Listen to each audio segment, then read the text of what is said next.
Welcome to the Create More Value podcast, sponsored by Fortuna Advisors, the boutique shareholder value improvement advisory firm. Create More Value is a series of conversations with senior executives, board members, investors, and other experts that have overcome challenges to create exceptional value for their companies. There are many ways to drive value, so we cover a wide range of topics. I am the host, Greg Milano, founder and CEO of Fortuna Advisors, and I hope you enjoy the conversation as much as I did.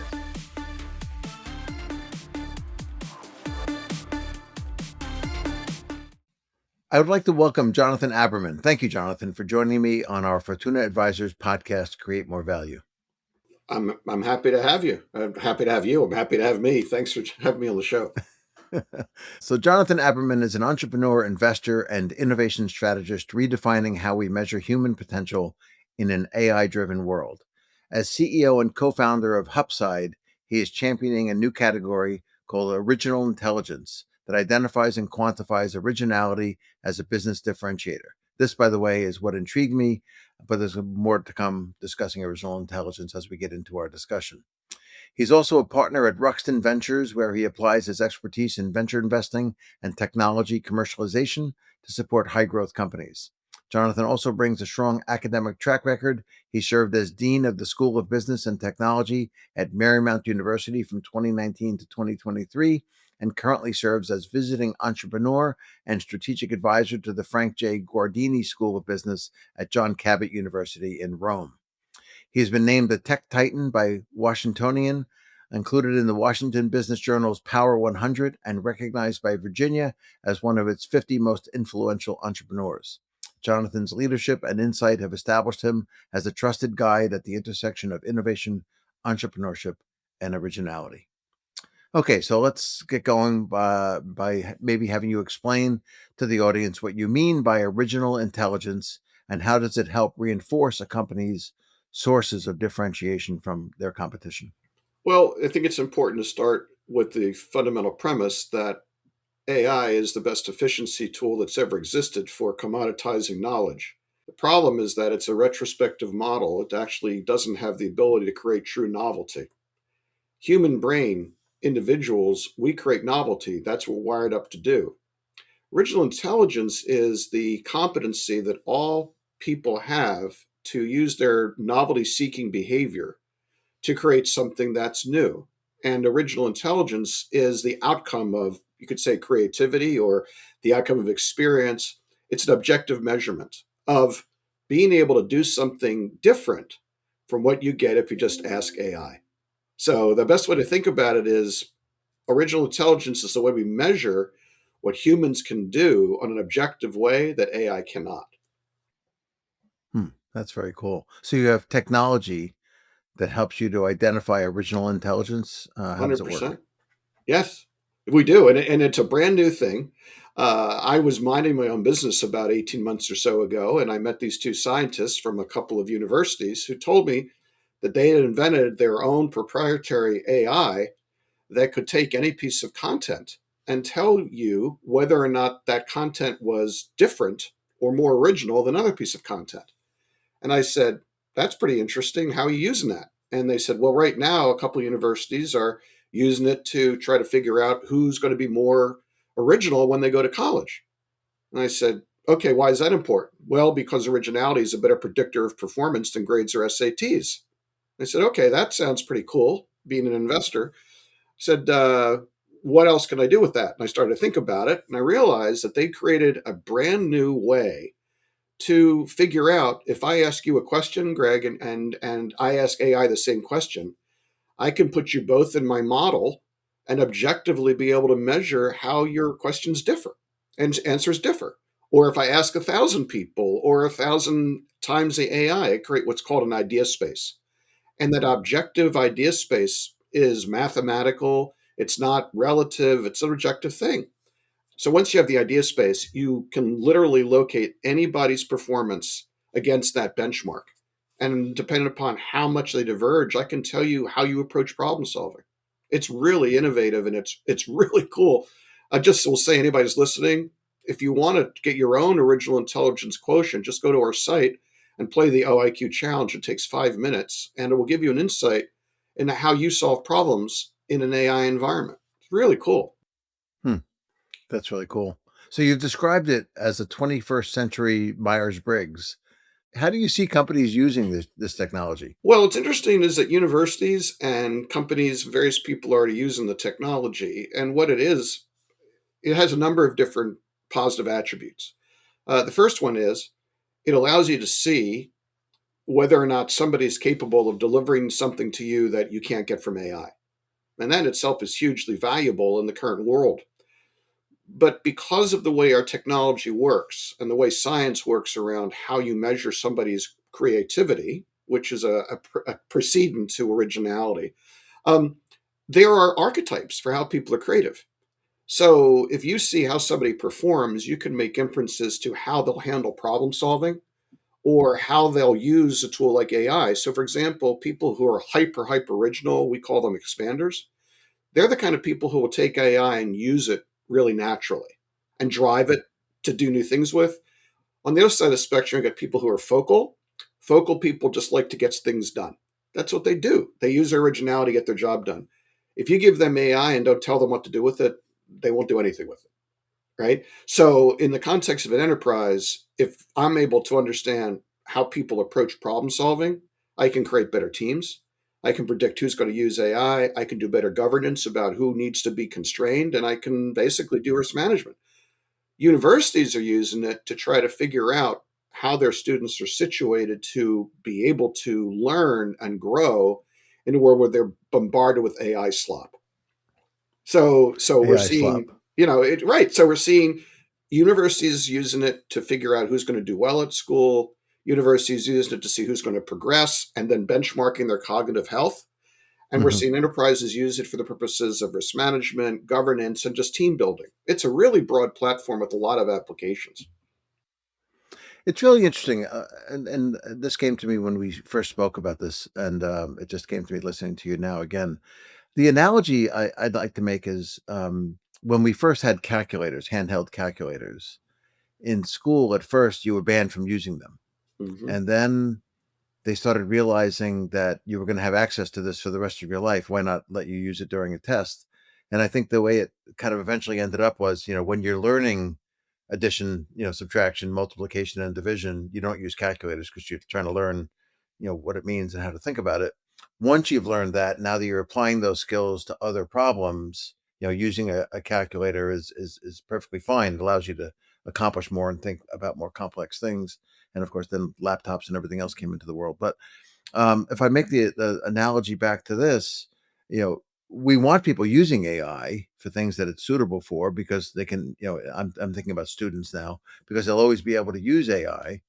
But what you're adding to this is a really interesting part because you're testing, what that person adds to it. Not, we want them using AI, but we also want them thinking and contributing. And as you said, the creativity part of it kind of comes from the human being. It's kind of an interesting world that I don't think many people have thought about.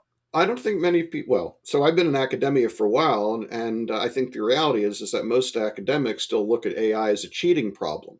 And what they're not really appreciating is that it's no longer a cheating problem; it's an educational problem.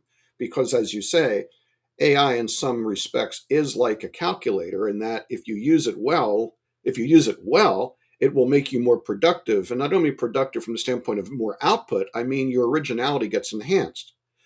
What people aren't really focusing on, though, Greg, is that unlike a calculator or a computer or any other tool that we've created so far as humans, there is an element of addiction, an element of a closed circle, an element of codependence that AI use right now in an unconstrained manner is actually harmful to human cognition. We're seeing scientific output showing that people who use AI in an indiscriminate way can find themselves cognitively declining. We also can see where people who use AI in an indiscriminate way are generating what we call work slop. It's a thing.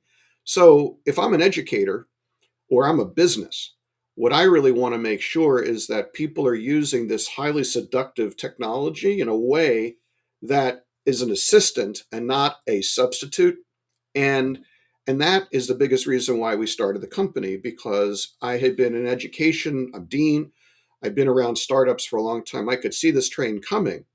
And so many of the conversations we were having were around AI is great, but AI is challenges. And then you get dismissed as it's political, or you get dismissed as it's not an economic conversation, it's a social conversation. And my view is it's business school 101, which is you compete on efficiency or you compete on differentiation.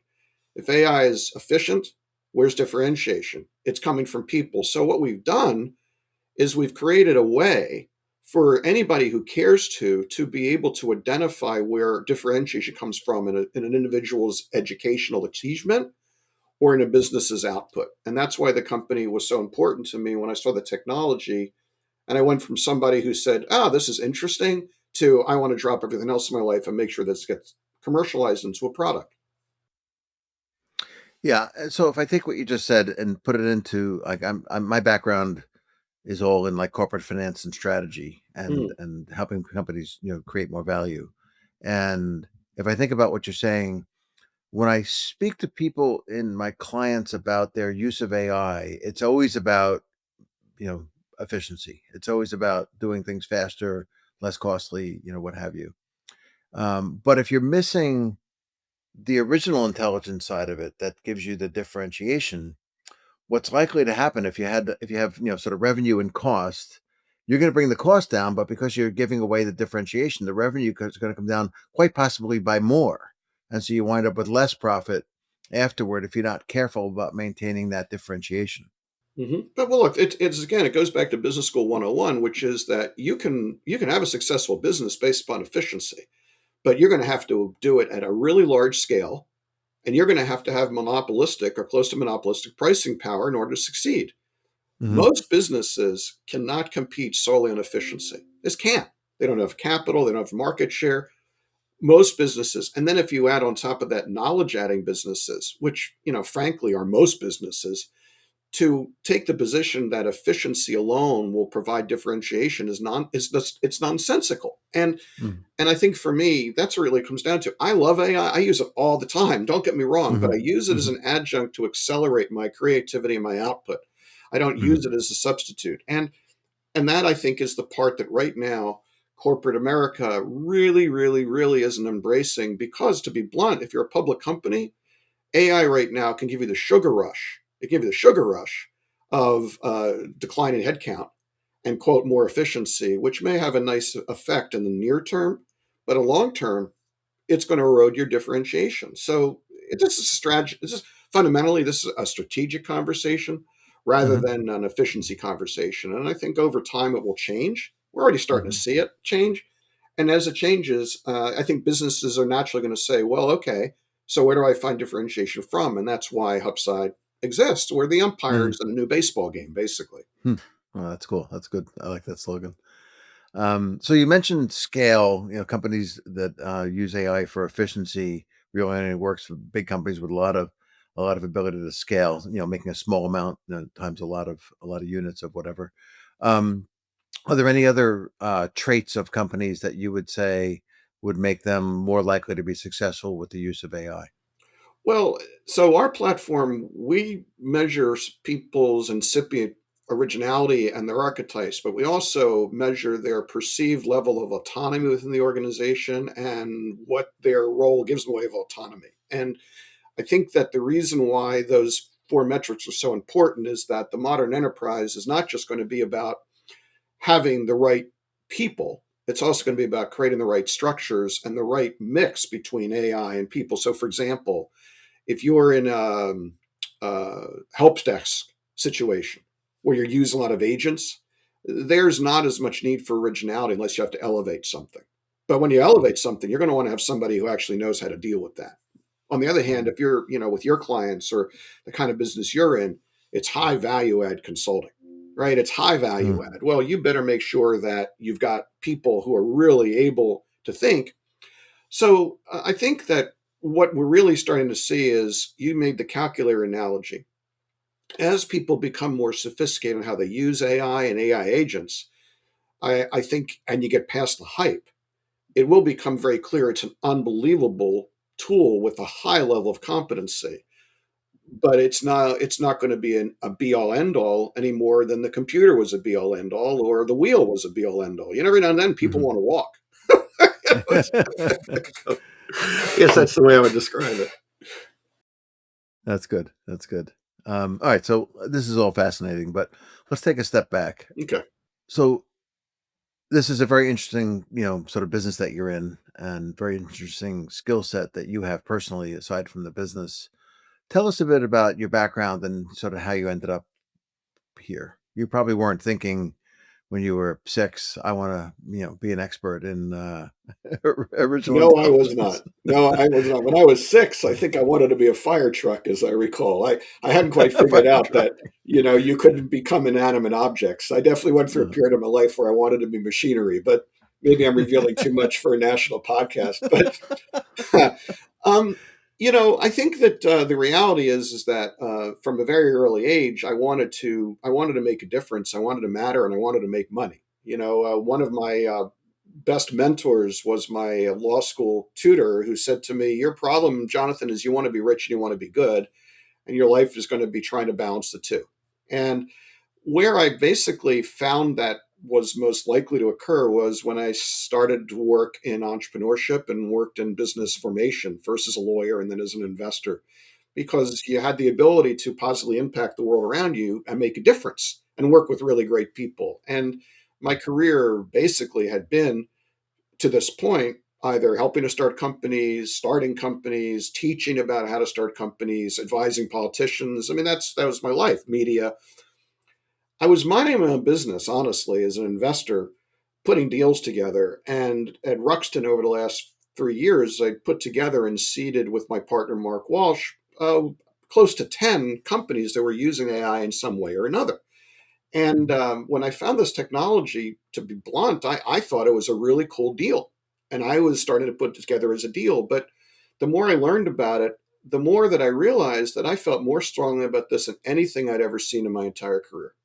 It had all the things that scratched my itch. It was really, really big opportunity. It was technically demanding, and it was world changing. And we talk a lot in the world of venture and entrepreneurship about wanting to change the world.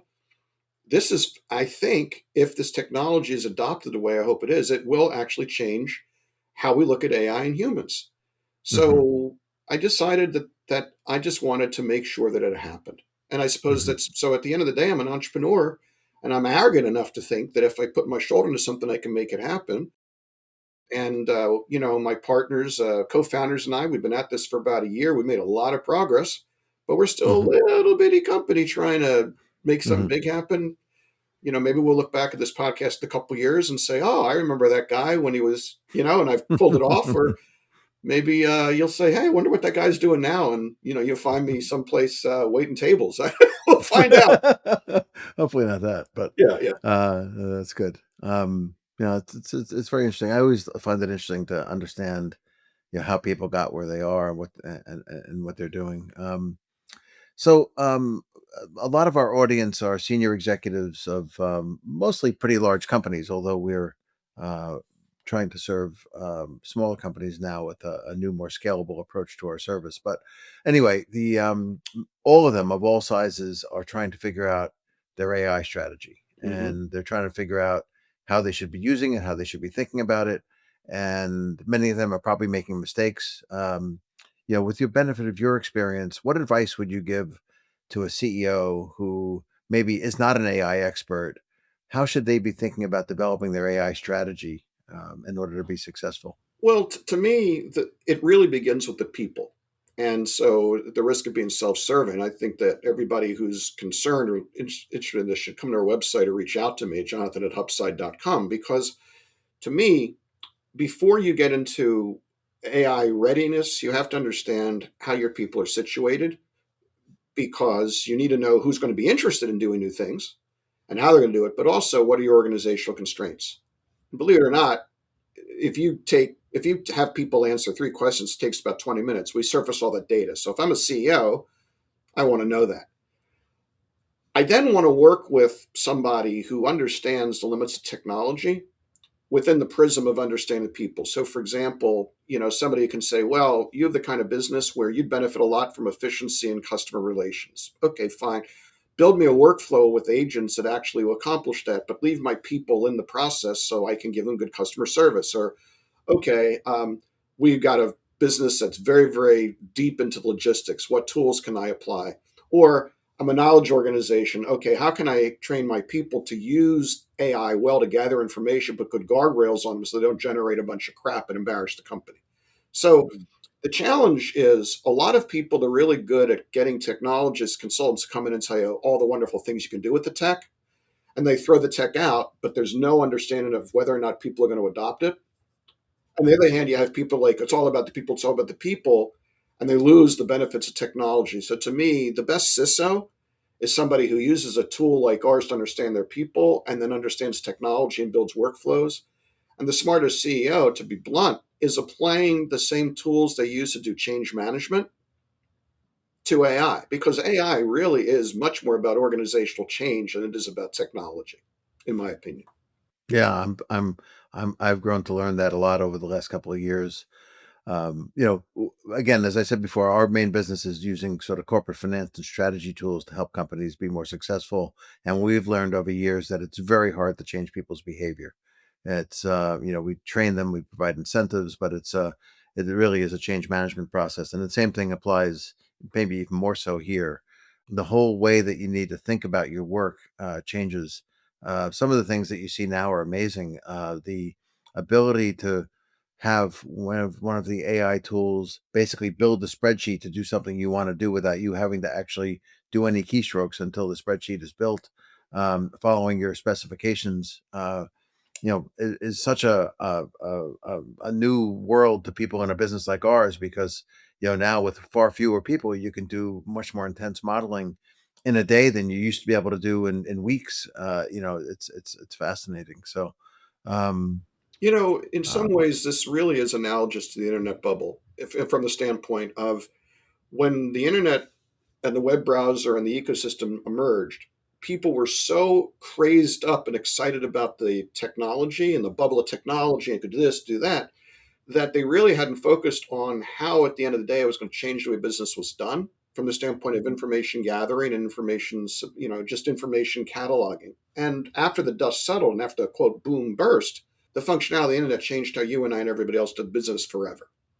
And I really think that the same thing is happening now. We're in the middle of a bubble, an investment bubble. People are so excited about AI. Will it talk? Will it think? Will da da da da da?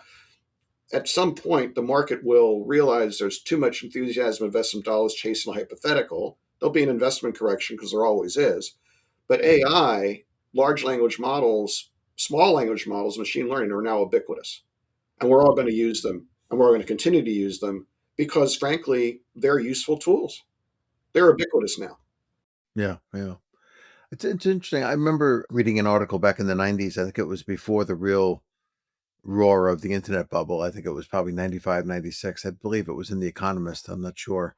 But it was interesting how they pointed out that technology had dramatically increased productivity among blue collar workers, Hmm. but not as much with white collar workers. And it was a lot largely because, and I always made the analogy, I started my career as a flight control system design engineer. And I originally was working on, drawings with pencils. And then they taught us how to use computer aided design. And the computer aided design should have allowed us to do what would take us a week in 2 days because of the sort of speed of the tools and the ease of erasing and changing and so forth. But it also allowed us to do a lot more things. Like we could mechanically move levers and make sure that they worked the way we wanted them to work visually.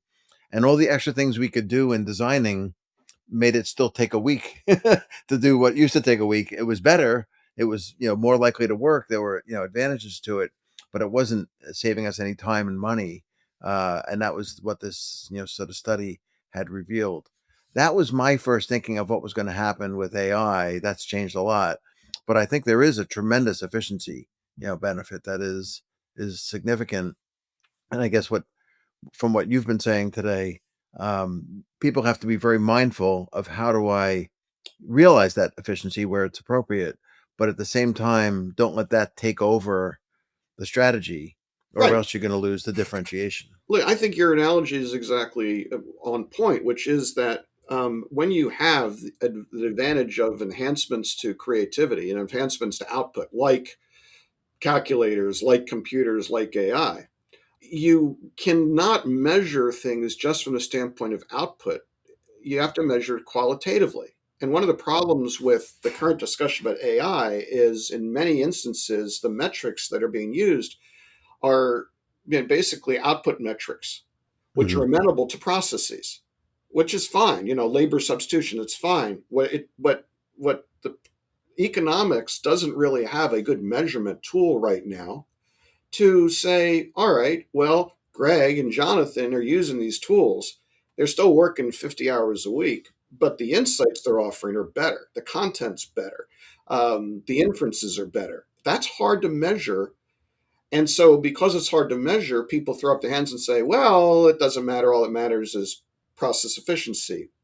The Mm-hmm. problem with that is, you and I both know the true measurement of what you and I just described, the strategic benefit. You know what the true measurement is? It's called profit. It's like, are you in business 2 years from now? Are you in business Right. 5 years from now? Do you have Yeah. better margins? And this is what I mean. I've taken this technology. This is fundamentally, people who apply themselves and think in this way will be more profitable than the businesses that don't. And that ultimately, 3 or 4 years from now, is the metric's going to matter. Companies use AI well with humans, where they're properly trained and they have good processes, are going to outperform their peers. I know that for a fact. Mm-hmm. And the smart CEOs are the ones that are going to say, all right, I'm going to build that future for Mm-hmm. myself and my team.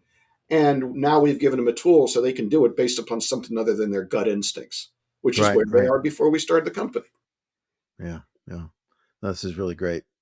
Is there anything else you'd like to share before we wrap up? Well, I'm just really pleased you gave me the opportunity to talk about it. You and I Mm-hmm. spent some time, getting ready for the show. I think that, the battle that you're fighting with your own business and that your listeners are fighting is, I think, the most important battle for our society and our economy. People keep talking about, well, where the quote job's going to come from. And again, that's because they've allowed themselves to look at AI as just an efficiency tool. And if Mm-hmm. you're looking at it as an efficiency tool, then the whole point is to get rid of people, right? But if you look at AI as what it could be, which is with the right orientation and with the right process management, with the right people, it actually is a profit accelerant with people. That is a conversation that I know you're thinking about yourself intuitively. Many listeners are. I think that we need to collectively take control of the narrative and properly frame AI what it is, which is a great tool, but it's a tool in the service of people, not the other way around, as an Yeah. Yeah. economic matter, not Yeah. just as a social matter. Yeah. I think that's totally true until we go from artificial intelligence to just intelligence. Once the machines can do that, then You then know, then then we I'll see tell you about the what. I know people. you're saying it's sort of with a bit of a smile, but here's the thing: there is to this point no scientific basis for believing that the way that the current models are constructed, they ever will, in fact, be able to think the way we think. And even if they do, unless we're planning on giving AI cyber currency bank accounts so they can trade with each other and buy stuff from each other, until they do that, economies are still going to be driven by humans. And at the end of the day, we're going to decide what's novel, and we're going to decide what we want to pay for, and we're going Mhm. to decide how we want to spend our time. So, have you ever run across Cory Doctorow's book, Enshittification? So there's this group of people that are basically saying AI is going to create so much sameness, it's actually going to cause a backlash that people are going to start to crave craftsmanship, crave novelty. Mhm. If you want to worry about nightmare, Cyberdyne and Terminator kind of, that kind of stuff, 100%. I think unconstrained AI could be really dangerous. But if you're worried about humans not being able to find a way in the world, as long as humans are consuming and living in society, in some sort of free society, I'm not too worried about AI in that regard. Mhm. I'm more worried about us losing track of people right now, to be honest with you. Mhm. Well, that's a good ending point. So we've been speaking with Jonathan Aberman. Thank you, Jonathan, for joining us for this important conversation. Thanks for having me, Greg. It was a real pleasure. You have been listening to Create More Value, sponsored by Fortuna Advisors, and I am your host, Greg Milano, founder and CEO of Fortuna Advisors. I hope you have enjoyed this episode. Fortuna Advisors helps companies with strategy, capital deployment, business management, corporate culture, and incentive compensation, all aimed at driving top quartile total shareholder return and the equivalent for private companies. To learn more, contact us at info@fortuna-advisors.com.